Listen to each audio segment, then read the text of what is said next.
Settle in, gentle traveller, and let your mind drift to the edge of land and sea, where history and water meet in a quiet, endless dialogue. Here, on the shifting boundary between earth and ocean, the world's harbours and coastal towns have always lived in delicate balance, prospering for a time, then sometimes slipping quietly into memory as the tides and sands reclaim what was built. Tonight, we begin our journey not with a single lost port, but with the slow, patient forces that shape the fate of every coastal settlement.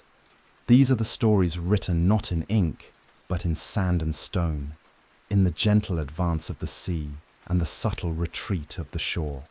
Close your eyes and imagine the hush of a foggy morning, the distant toll of a bell, and the soft, persistent sound of waves lapping at forgotten stones. The sea is never still. Its tides rise and fall, its storms come and go, and its currents carry sand, silt, and memory from place to place. Over centuries, these gentle but relentless forces can change the shape of a coastline, carving new inlets and closing old harbours, swallowing villages and leaving only faint traces behind. Sometimes the change is sudden. A single storm, a flood, or an earthquake can erase a town in a night. More often, though, the work is slow and subtle, unfolding over generations. Imagine a harbour bustling with ships, its quays lined with merchants and fishermen, the air thick with the scents of salt and spice, tar and timber. Now picture the same harbour centuries later. The ships are gone, the quays crumbling, the water shallow and choked with reeds. Maybe a few stones remain, half buried in sand, or a church tower stands alone at the edge of a field where the sea once reached.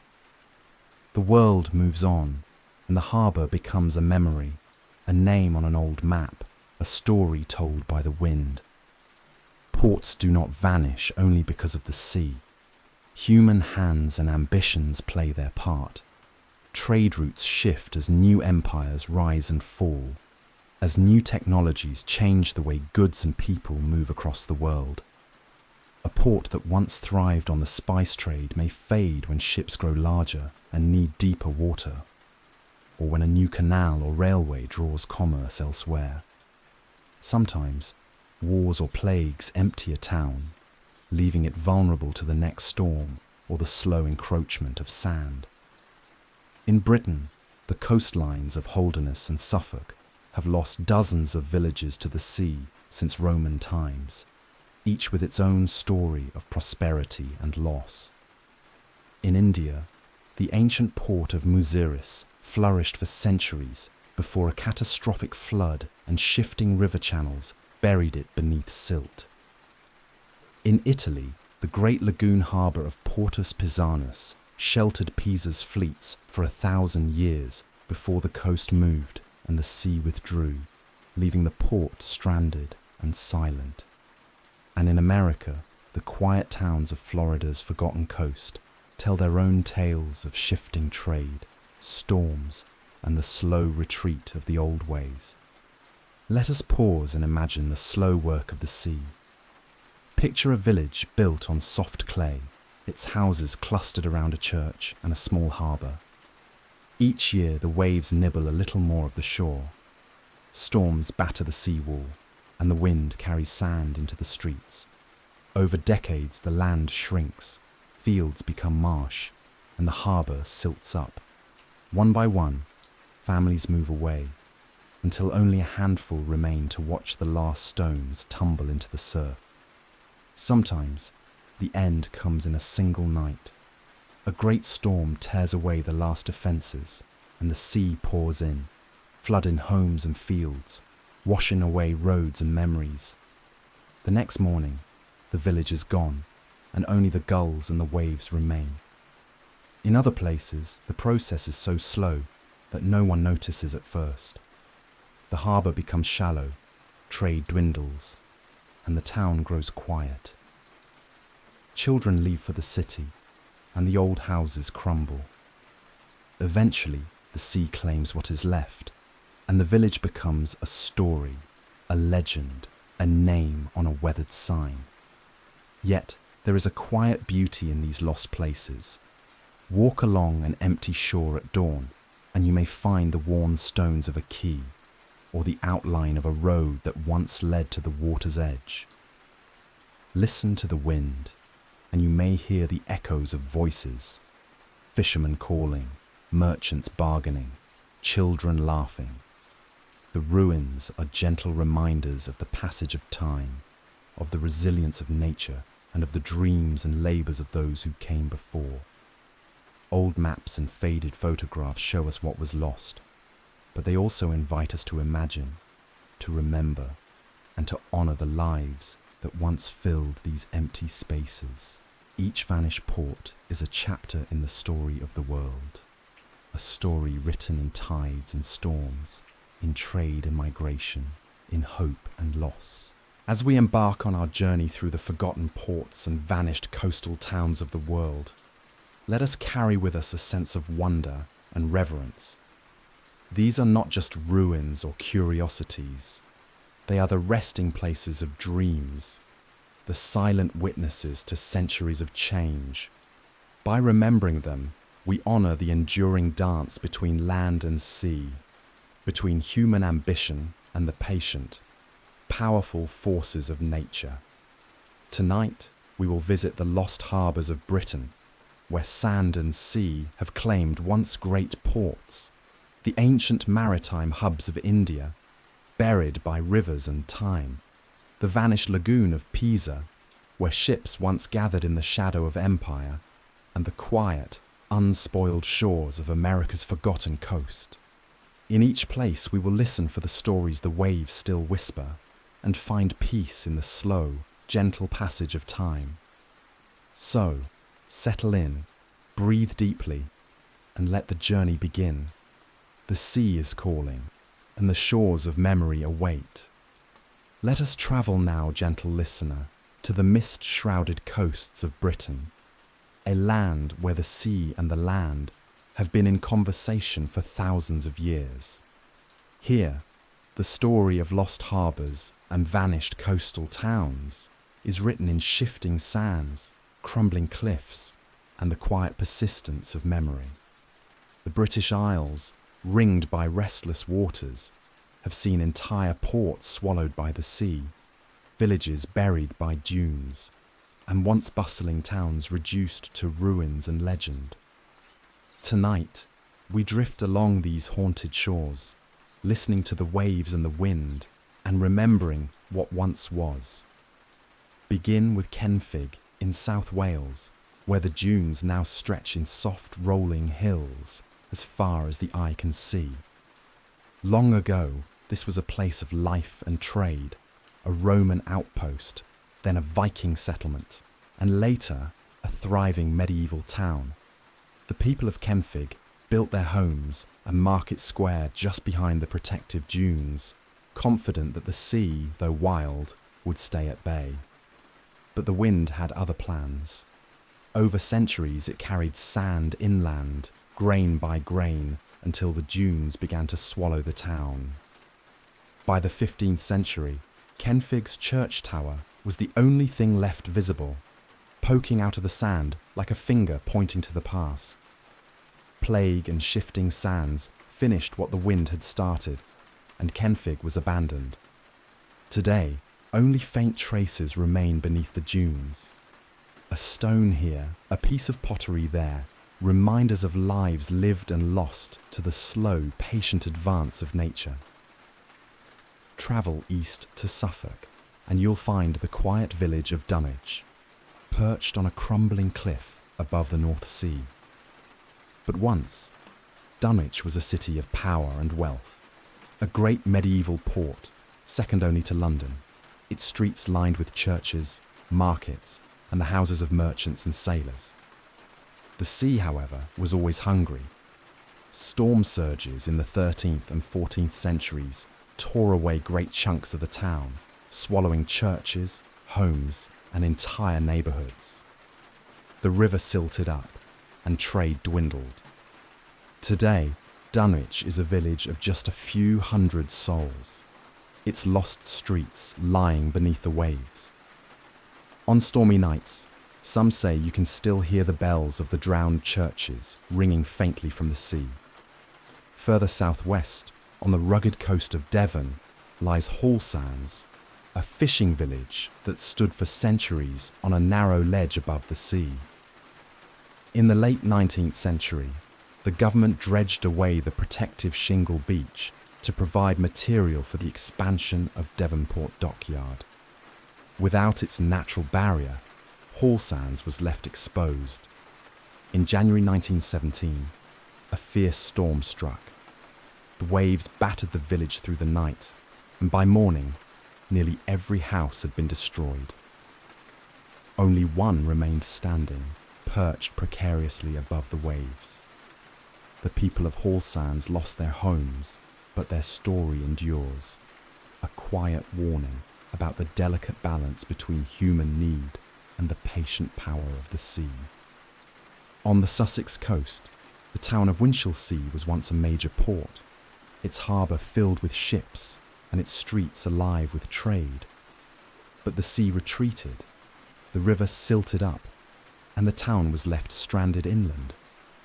Today, Winchelsea is a quiet village, its ancient cellars and stone gates the only reminders of its maritime past. In Scotland, the village of Rattray was lost to a great storm in the 18th century. The sea broke through the dunes, flooding the town and leaving only the ruins of its church and a solitary lighthouse, now standing alone in the sand. Along the Holderness coast in Yorkshire and the Suffolk coast in East Anglia, the sea has claimed dozens of villages over the centuries. The cliffs here are made of soft clay, easily eroded by wind and wave. Each year, the coastline retreats by several feet, and with it, the memories of entire communities. Names like Ravensor Odd and Covehithe linger on old maps, but the villages themselves are gone, their stones scattered on the seabed, their stories told only by the shifting sands. What endures in these lost harbours is not just the ruins, but the peace that follows. Walk the dunes of Kenfig, or the cliffs of Dunwich, and you'll hear the wind and the waves, the distant cry of gulls, and perhaps, if you listen closely, the faint echoes of lives once lived. The sea takes, but it also gives a sense of wonder, a reminder of time's slow, inevitable passage, and the beauty of impermanence. Old stones and weathered timbers, half buried in sand or washed by the tide, are not just relics.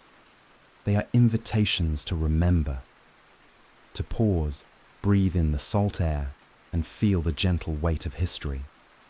In these quiet places, the world slows and the heart finds rest. The story of Britain's lost harbours is not one of tragedy alone. It is a story of resilience, of people who rebuilt, who moved inland, who adapted to the changing world. It is a story of nature's power and of the delicate balance between human ambition and the forces that shape our coasts. And it is a story of memory, kept alive in old maps, in the names of vanished villages, and in the gentle hush of the sea. As we leave these haunted shores behind, let us carry with us the lessons of Kenfig, Dunwich, Hall Sands, and all the others. The sea is always changing, always moving, and in its slow, patient way, it reminds us to cherish what we have, to remember what we've lost, and to find peace in the quiet beauty of the world. Settle in as we drift eastward, leaving behind the windswept ruins of Britain's lost harbours to explore the ancient sun-drenched coasts of India. Here, the tides of history have washed over bustling ports and vibrant cities, leaving behind stories of global trade, cultural exchange, and the quiet power of the sea. India's forgotten maritime hubs were once the beating heart of international commerce, their docks crowded with ships from Rome, Egypt, Arabia, and the Far East. Tonight, we journey through the mist of centuries, rediscovering these vanished ports and the mysteries they still hold beneath earth and water.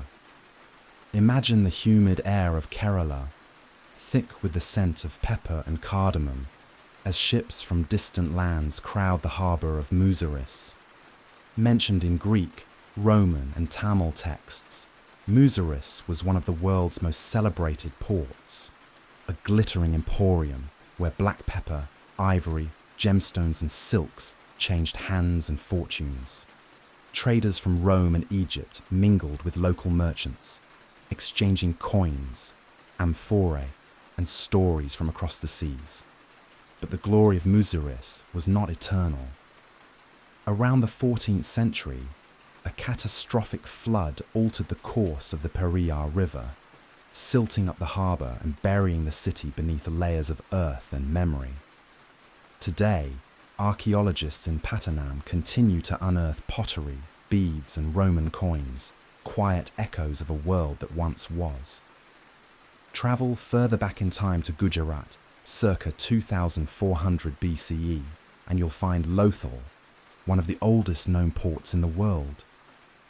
Here, the people of the Indus Valley civilization built a sophisticated dockyard from kiln-fired bricks designed to rise and fall with the tides.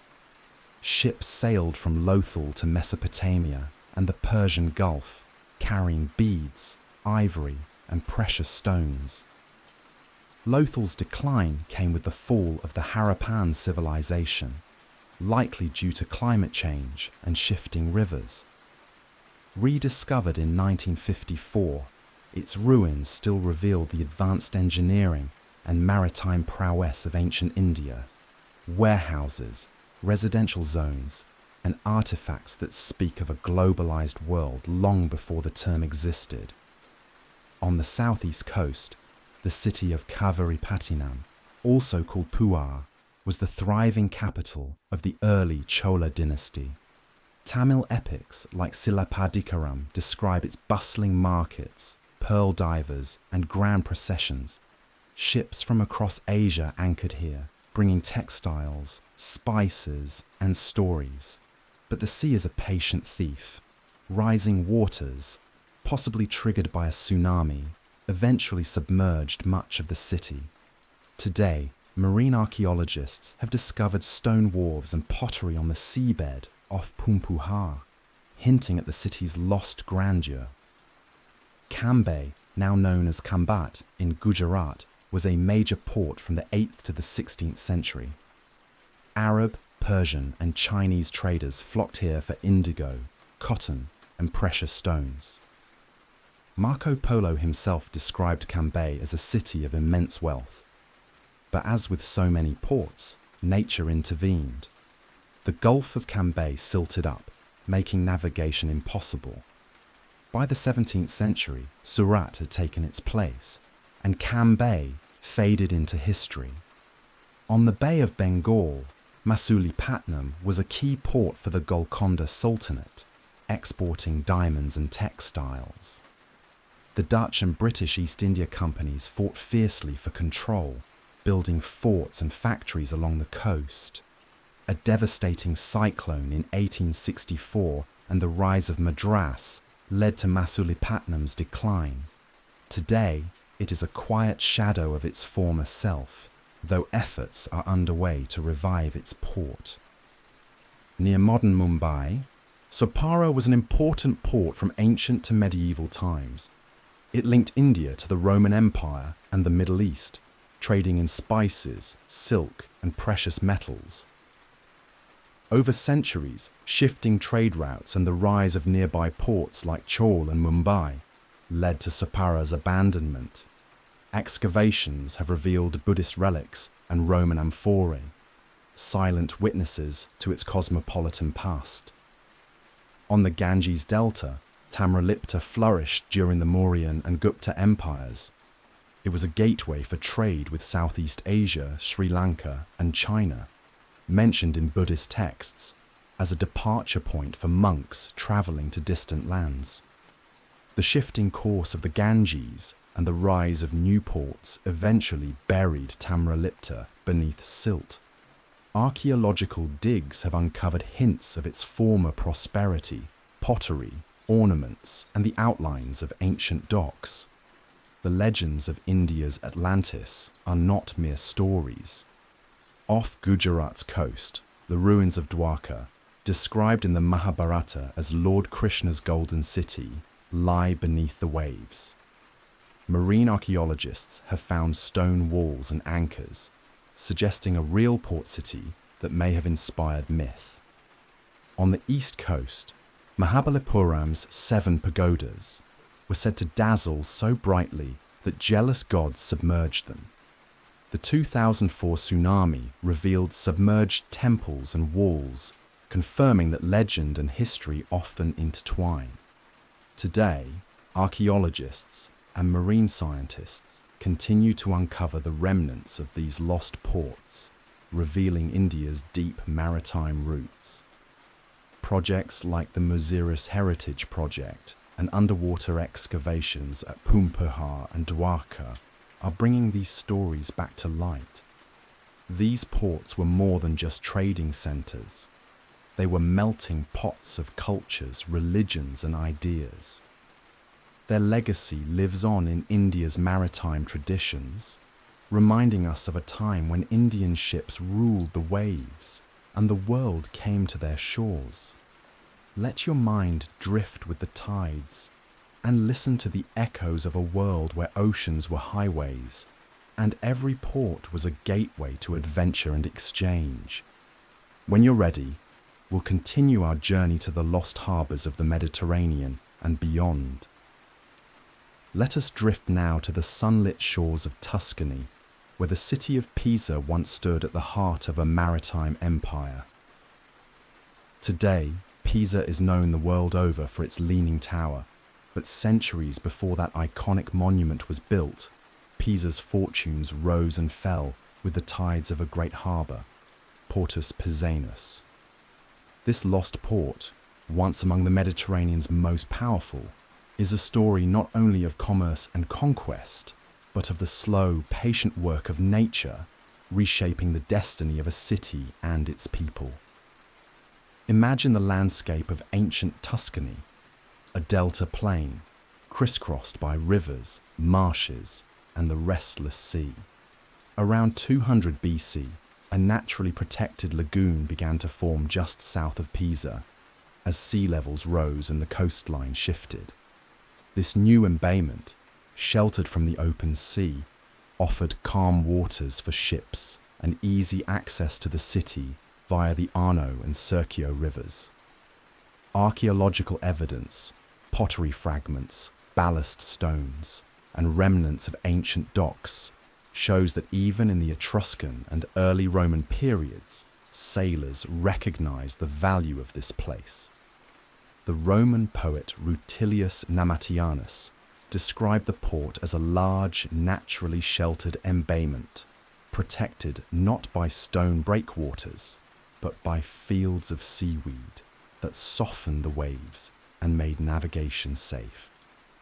Portus Pisanus became Pisa's gateway to the world, a place where merchant vessels from every corner of the Mediterranean could anchor, unload their goods, and send them upriver to the city. From the late Roman Republic through the Middle Ages, Portus Pisanus was the lifeblood of Pisa's rise. Supplies from distant provinces, grain, wine, oil, and luxury goods flowed through the harbour, fueling the city's growth and prosperity. Pisa's shipyards built fleets that would one day challenge Genoa and Venice for dominance of the seas. The port's natural protection, combined with its strategic position, made it a hub for both commerce and naval power. During the 13th century, Pisa was among Italy's most important maritime republics. Its ships sailed to North Africa, the Levant, and beyond, bringing back not only goods, but also new ideas and cultures. The harbour bustled with activity, sailors shouting, cranes lifting cargo, merchants haggling over spices and silks. In the shadow of the city's towers, the world came to Pisa, but the very forces that created Portus Pisanus would also bring about its decline. Over centuries, the Arno River and coastal currents deposited sand and silt at the lagoon's mouth, gradually reducing its connection to the sea. From around 1000 to 1250 AD, the harbour's link to open water began to weaken. The coastline itself shifted westward, a process known as coastal progradation, pushing the sea farther from the port. By the late Middle Ages, the lagoon was becoming increasingly confined. Maps from the period show the harbour shrinking, hemmed in by new beach ridges and wetlands. As access to the sea grew more difficult, larger ships could no longer reach the port, and Pisa's commercial fortunes began to wane. The decline of Portus Pisanus accelerated after 1350 AD. The lagoon's connection to the sea diminished further, and by around 1500, the once great harbour had become a coastal lake, cut off from maritime trade. Agricultural development replaced the old port, and the focus of commerce shifted to the newly built harbour at Livorno, farther down the coast. The transformation was so complete that over the centuries, the original site of Portus Pisanus was lost to memory. Only fragments remained: a stretch of marshland, the ruins of warehouses at Santo Stefano ai Lupi, and the stories passed down in old texts and maps. In recent years, scientists and archaeologists have worked to unravel the mystery of Pisa's lost harbour. By combining sediment cores, ancient maps, and the remains of harbour structures, researchers have reconstructed the environmental history of the region. They found that long-term sea level rise played a key role in shaping the harbour's basin, while the gradual build-up of sand and the changing course of rivers ultimately sealed its fate. Excavations at Santo Stefano ai Lupi have revealed pottery from the Etruscan, Roman, and medieval periods, as well as parts of stone docks and warehouses. These finds confirm that Portus Pisanus was a vibrant cosmopolitan port for more than 1,000 years, a place where the tides of history and nature met. Today, Pisa stands about 10 kilometres inland from the Ligurian Sea, its ancient harbour now a memory beneath fields and wetlands. Yet the legacy of Portus Pisanus endures. It is a reminder of the delicate balance between human ambition and the forces of nature, of how cities rise and fall not only through war and politics, but through the slow, patient work of rivers, tides, and sand. The story of Portus Pisanus is also a story of adaptation. When the harbour was lost, Pisa's merchants and shipbuilders moved their trade to Livorno, ensuring that the region's maritime tradition would continue. The lessons learned here echo through history. The importance of understanding our environment, the need to adapt to change, and the beauty of places where land and sea meet in endless, gentle dialogue. Let us journey now across the vast Atlantic to the ever-changing and often overlooked edges of the New World. America's coastlines, wild and restless, have their own stories of lost harbours and vanished towns, places once bustling with life, now surrendered to the tides, the storms, and the slow reclaiming hand of nature. In this chapter, we will linger along these tranquil, sometimes haunting shores, uncovering the quiet drama of ports that faded away and the communities that once called them home. Florida's Forgotten Coast is a name that conjures images of long, empty beaches, salt marshes, and small towns where the pace of life is gentle and unhurried. Stretching from Mexico Beach to St. Mark's, this region is defined by what it is not. It is not crowded, not overdeveloped, not filled with high rises and amusement parks. Instead, It is a place where the land meets the Gulf of Mexico in a tapestry of barrier islands, oyster beds, and pine forests. Apalachicola, once a bustling cotton port, sits at the mouth of the Apalachicola River. In the 1800s, it was the third busiest port on the Gulf, its wharves crowded with steamboats and schooners.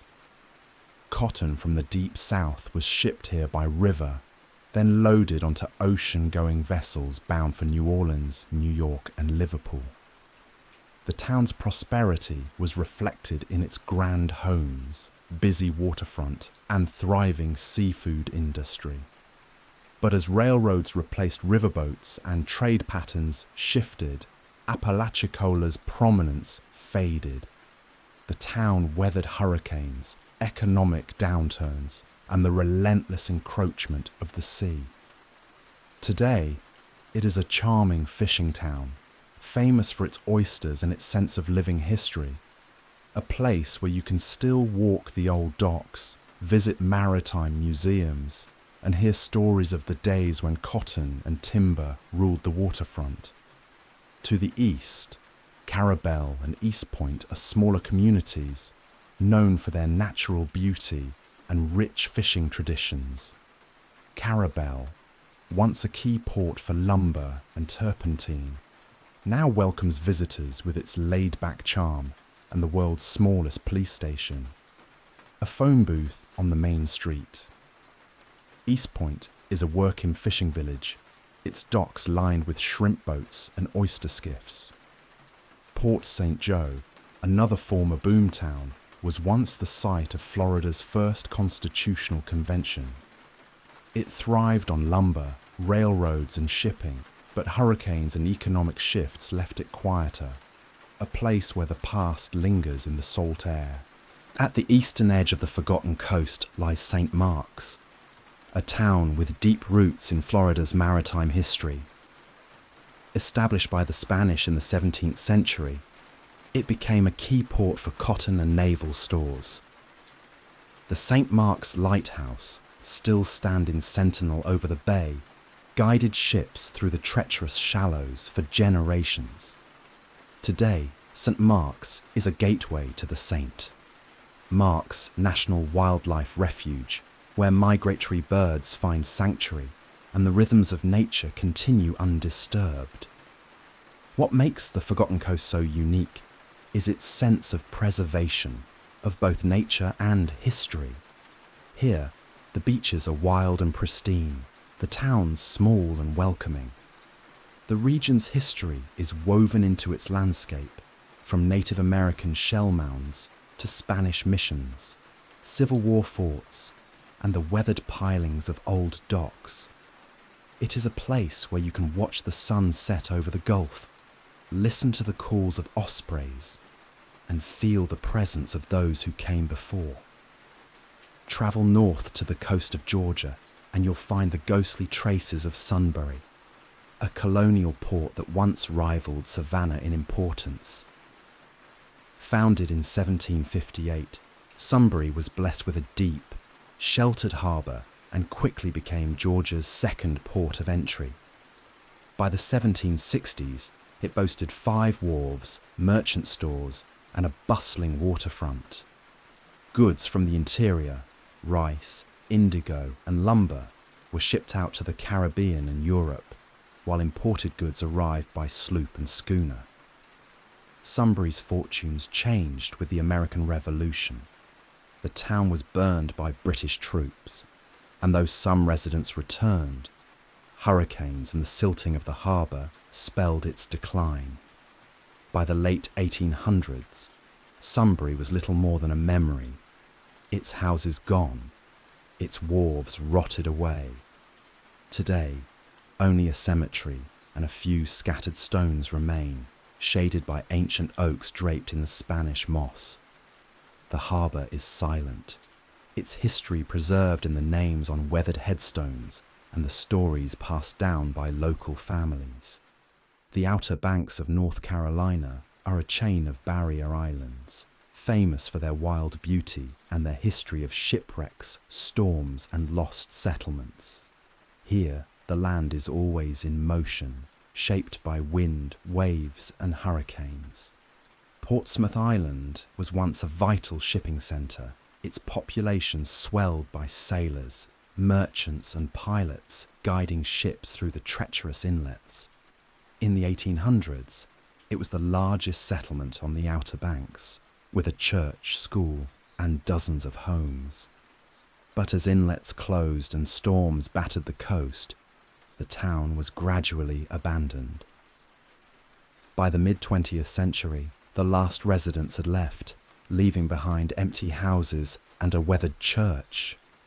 A ghost town slowly being reclaimed by sand and sea. Ocracoke and Hatteras, too, have seen their harbours change shape or vanish altogether, as barrier islands migrate and the sea reclaims the land. The story of the lost colony of Roanoke, where 115 settlers vanished without a trace, adds an air of mystery to these shores. Blackbeard the pirate once used Ocracoke as a hideout, and his legend lingers in the salt marshes and shifting sands. The Outer Banks are said to be haunted by the spirits of lost sailors, pirates, and colonists. More lives have been lost in these waters than anywhere else in the United States. The islands are a place of beauty and danger where the past is never far away. On the west coast, the story of Coronado's lost harbour is a tale of ambition and misfortune. In the 1920s, the US Navy and local developers envisioned a harbourette, a small, protected port on the Silver Strand south of San Diego. The plan called for curving breakwaters, floating slips, and a paved promenade connecting sailors to the town and the famous Hotel del Coronado. Construction began with great enthusiasm, but funding soon ran out. Before the harbour could be finished, a series of fierce Pacific storms battered the coast, destroying the unfinished breakwaters and filling the harbour with sand. The project was abandoned, leaving behind only faint traces on the shoreline. A scar on Coronado's pristine beach, and a cautionary tale about the power of nature and the limits of human ambition. Today, the Silver Strand is a peaceful stretch of sand, its history hidden beneath dunes and waves, the dream of a bustling port long since faded. The rocky coasts of New England are dotted with the remains of ports that once thrived on fishing, whaling and trade. Towns like New Bedford, Gloucester and Salem were once among the busiest in America, their harbours filled with ships from around the world. As industries changed and the sea claimed its due, many smaller ports faded into obscurity. Cuttyhunk, the westernmost of the Elizabeth Islands, was once a key outpost for fishing and trade. Today, it is a quiet retreat, its old wharves and warehouses slowly succumbing to the elements. The Isles of Shoals, off the coast of New Hampshire and Maine, were once a bustling fishing community. Now, only a few buildings remain, and the islands are known for their beauty and their legends of pirates and shipwrecks. The Mississippi River has always been a highway of commerce, but its shifting channels have also spelled the end for many ports and towns. As the river changed course, entire communities found themselves cut off from trade or left stranded far from the water. Rodney was once a thriving port, its streets lined with stores, churches and warehouses. But when the Mississippi shifted away, Rodney was left high and dry. The town slowly faded, its buildings succumbing to floods and neglect. Napoleon, at the mouth of the Arkansas River, was a key trading post until the river itself swept it away in a great flood. Today, nothing remains but the stories of those who once called it home. America's forgotten coastlines are not marked by grand ruins or submerged temples, but by the quiet persistence of nature. Salt marshes reclaim old docks, wildflowers bloom where warehouses once stood, and the rhythms of the tides erase the marks of human ambition. Yet, in the names of towns, the stories of families, and the weathered timbers of forgotten wharves, the memory of these lost ports endures.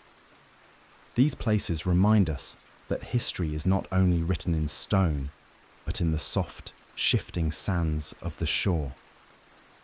The rise and fall of ports reflect the changing needs of people, the power of storms and rivers, and the endless, gentle movement of the sea. Why do ports vanish? The fate of America's lost harbours is shaped by many forces. Natural disasters, hurricanes, floods, and shifting sands can erase entire towns in a single season. Changing trade routes, the rise of railroads, highways, and larger ports often leaves smaller towns behind. River dynamics, the Mississippi and other great rivers are constantly changing course, creating and destroying ports. Economic shifts, as industries rise and fall, so do the fortunes of the towns that depend on them. The relentless sea, erosion, rising sea levels, and the patient work of waves and wind slowly reclaim the land. There is a quiet beauty in these lost places. Walk the beaches of the forgotten coast, or the empty streets of Portsmouth Island, and you will feel the peace that follows the storm. The past lingers in the air, in the sound of the waves, in the play of light on water. These are places where the world slows down, where history is written not in monuments, but in the gentle rhythms of nature. Let us remember these forgotten ports, not as tragedies, but as reminders of the resilience of people and the power of the sea. In their silence, we find lessons about change, adaptation, and the enduring connection between land, water, and memory.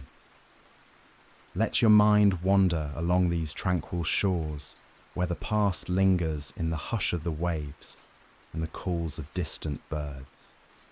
Here, at the edge of the continent, time moves slowly, and the stories of lost harbours become part of the endless song of the sea.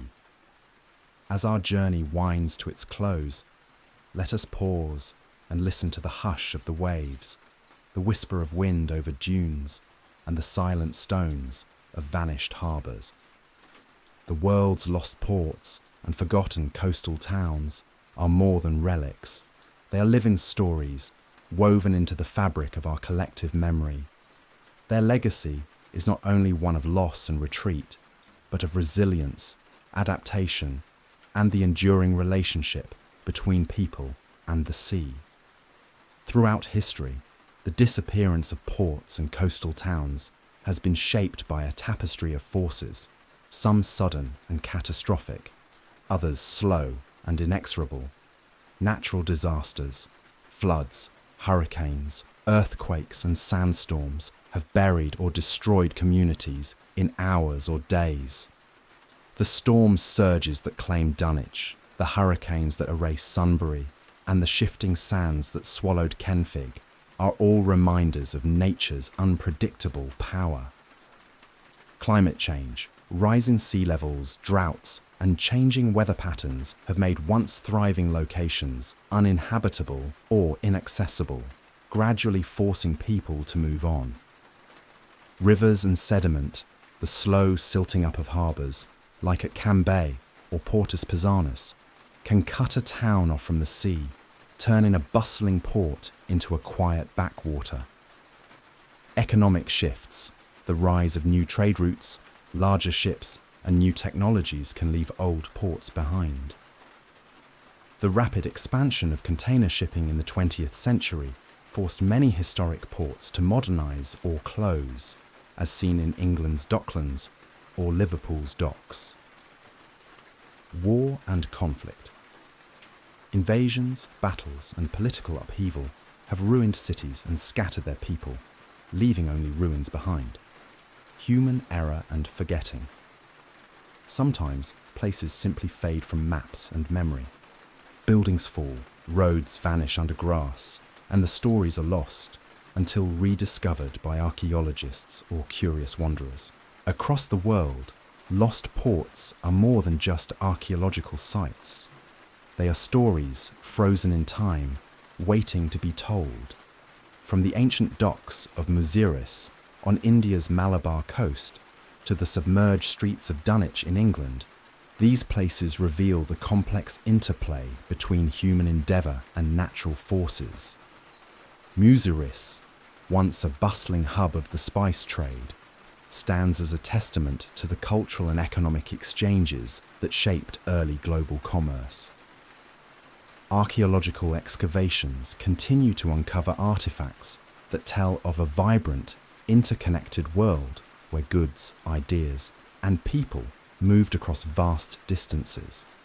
Similarly, the lost medieval port of Dunwich offers a poignant glimpse into the fragility of human settlements. Once a city rivaling London in size and importance, Dunwich was gradually claimed by the North Sea, its buildings swallowed by storms and erosion. Today, underwater ruins and coastal remnants provide valuable insights into medieval maritime life and the relentless power of the sea. Today, the search for lost ports and towns is a field that blends history, archaeology, and cutting-edge technology. Satellite imagery reveals faint outlines of ancient harbours, while underwater excavations bring up amphorae, anchors, and the stones of long-submerged docks. Old maps, diaries, and oral histories help piece together what was lost. Every rediscovery is a kind of treasure, reminding us not just of what was, but of how much the world can change and how quickly.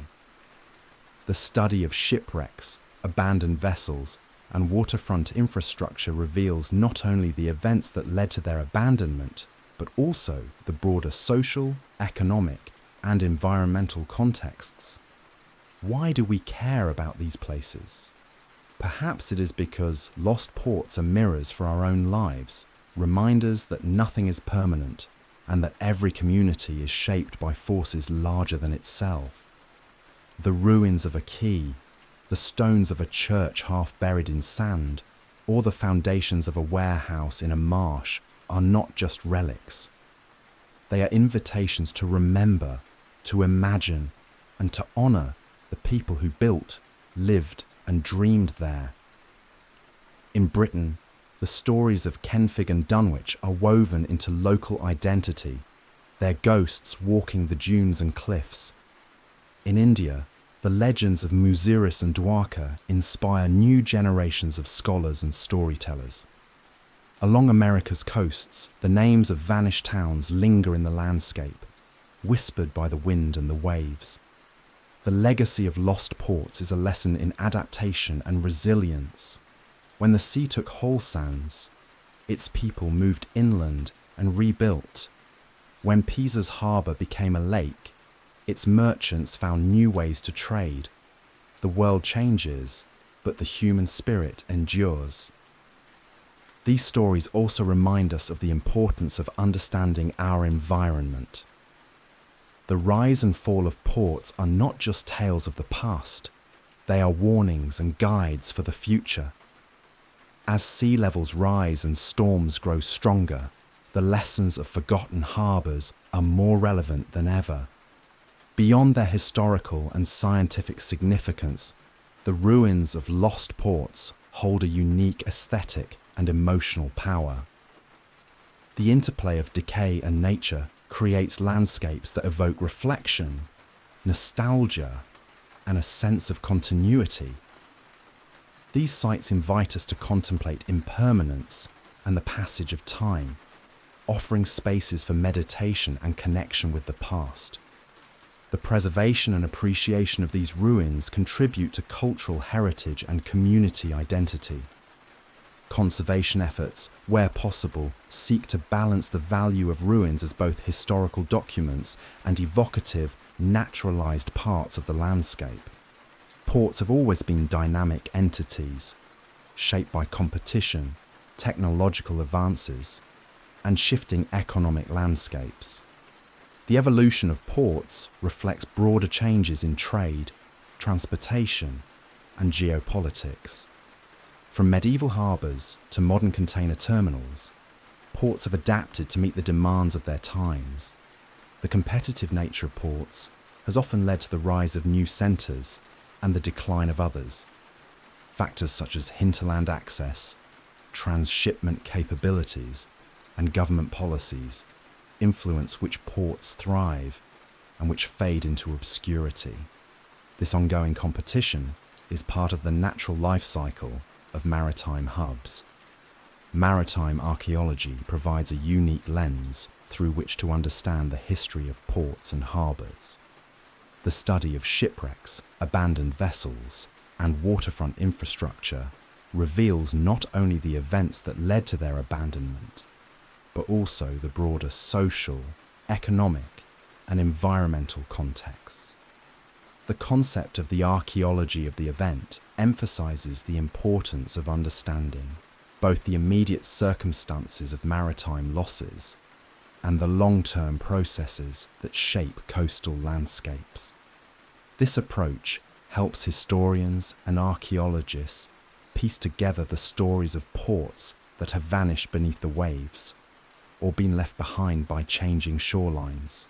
Many coastal towns have been lost to the sea due to natural erosion, storms, and rising waters. In regions like Yorkshire, England, dozens of villages have disappeared over centuries, their remains swallowed by soft clay cliffs and relentless waves.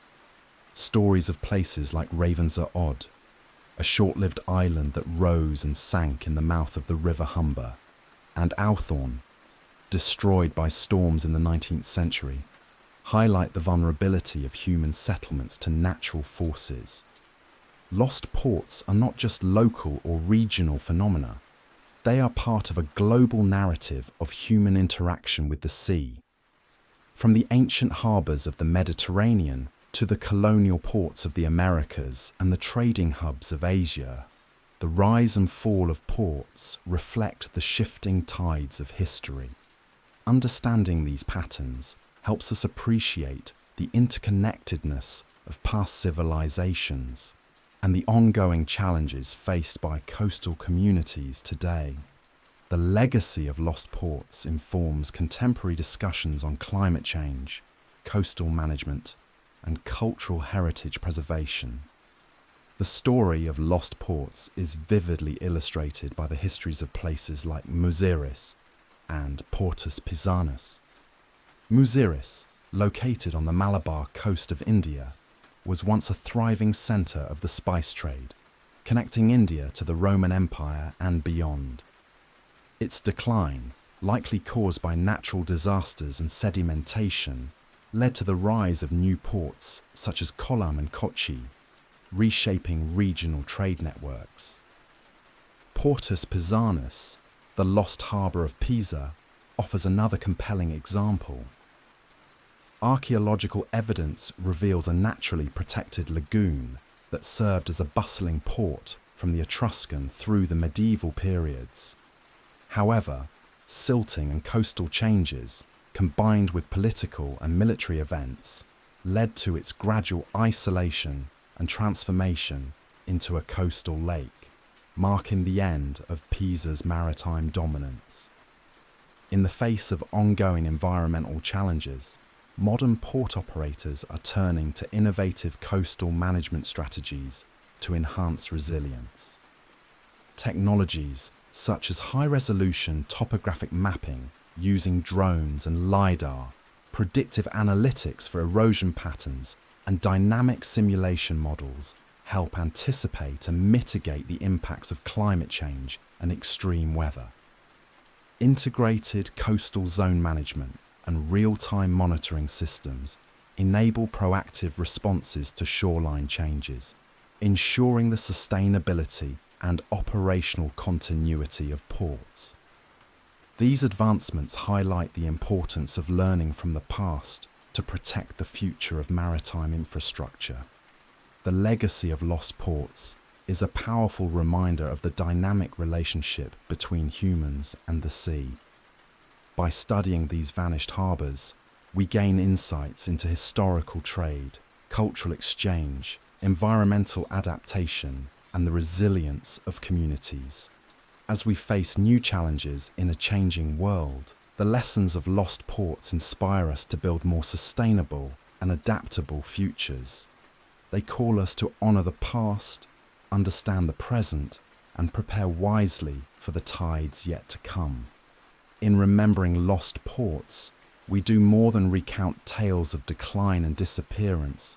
We celebrate the enduring spirit of human endeavor and the profound connections forged between people and the sea.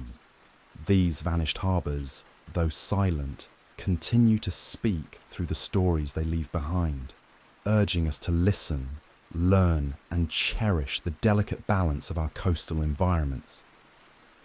Their legacy is a call to stewardship, resilience, and hope. A reminder that while the tides of time may wash away the physical traces of our past, the memories and lessons endure, guiding us toward a future where history and nature coexist in harmony.